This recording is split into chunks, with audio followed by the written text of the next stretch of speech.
गौतम शहर में auto rickshaw चलाने का काम करता था। गौतम रोज सवेरे अपनी ऑटो लेके ऑटो स्टैंड पे आ जाया करता था और सवारियों की प्रतीक्षा करता था।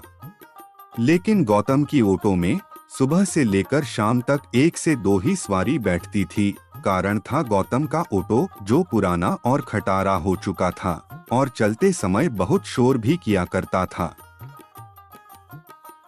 सवारियां गौतम के ऑटो में ना बैठकर दूसरे नए ऑटो में जाना पसंद करती थी। इससे गौतम को बहुत टेंशन होती थी। ये सवारी भी चली गई, पता नहीं लोग मेरे ऑटो में क्यों नहीं बैठते, जबकि मैं और ऑटो वालों से पैसे भी कम लेता हूँ। इस ऑटो से घर का गुजारा चलाना भी मुश्किल हो गया है। अरे गौतम भाई, भला सवारी नए ऑटो को छोड़ के पुराने ऑटो में क्यों बैठेगी? ऐसा करो तुम भी नया ऑटो निकलवा लो।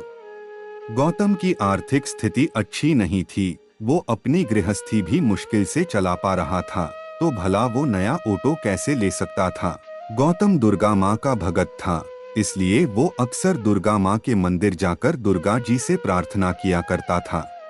हे दुर्गे माँ, तुम अपने सभी भक्तों का कल्याण करती हो, मेरा भी कल्याण कर दो। माँ, पुराने ऑटो से तो मैं अपने घर का गुजारा भी नहीं कर पा रहा हूँ, मुझे नया ऑटो दिलवा दो।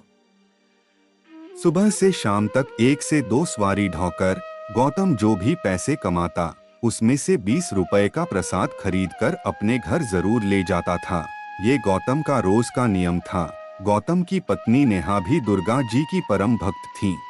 सुनो जी, 2 दिन बाद नवरात्रि आने वाली है। मेरी इच्छा है मैं नवरात्रि में घर पे कीर्तन करवाऊंगी। क्या पता इस साल माँ हमारे दुख दूर कर दे। तुम बिल्कुल ठीक सोच रही हो नेहा, लेकिन कीर्तन में तो काफी खर्चा हो जाएगा। मेरा तो काम ही ठप पड़ा हुआ है, मैं इतने पैसे कहाँ से लाऊंगा। देखो जी, खर्चे की आप चिंता मत करो। मेरे पास सोने की वो अंगूठी रखी हुई है जो आपने मुझे सगाई पे पहनाई थी। मैं उसे बेचकर कीर्तन का पूरा इंतजाम कर लूंगी।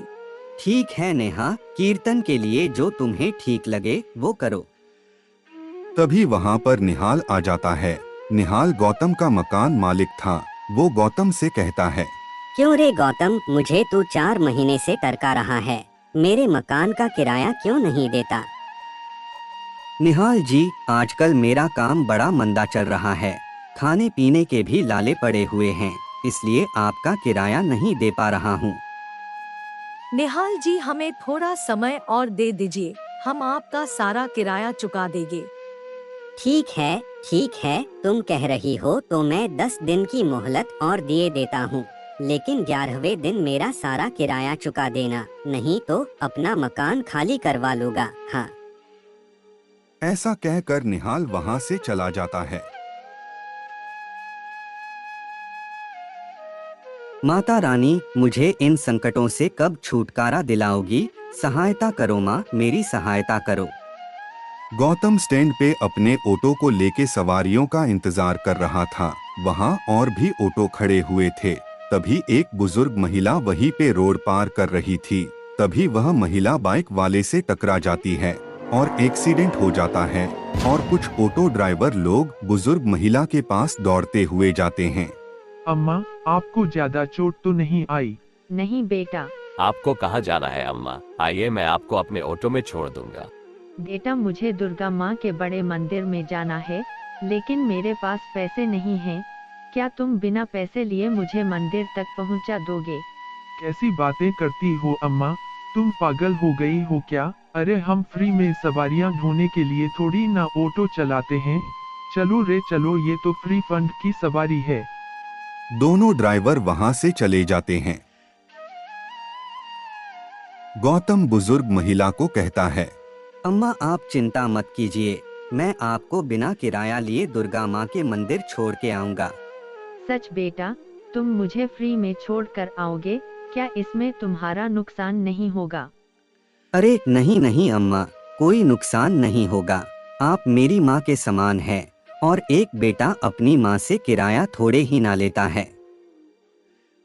गौतम बुजुर्ग महिला को अपने खटारा ऑटो में बिठाकर चल पड़ता है और थोड़ी ही देर में दुर्गा माँ के मंदिर पहुँचा देता है। लो अम्मा, दुर्गा माँ का मंदिर आ गया। जुग जुग जियो बेटा, जुग जुग जियो, दुर्गा माँ तुम्हारी हर मनोकामना पूरी करे। तभी एक चमत्कार होता है। बुजुर्ग महिला दुर्गा माँ का रूप धारण कर लेती हैं और गौतम से कहती है, गौतम, तुम अपनी परीक्षा में सफल हुए। मैं तुम्हारी भक्ति से अति प्रसन्न हूँ। तुम इसी प्रकार सदा पुनः कर्म करते रहना।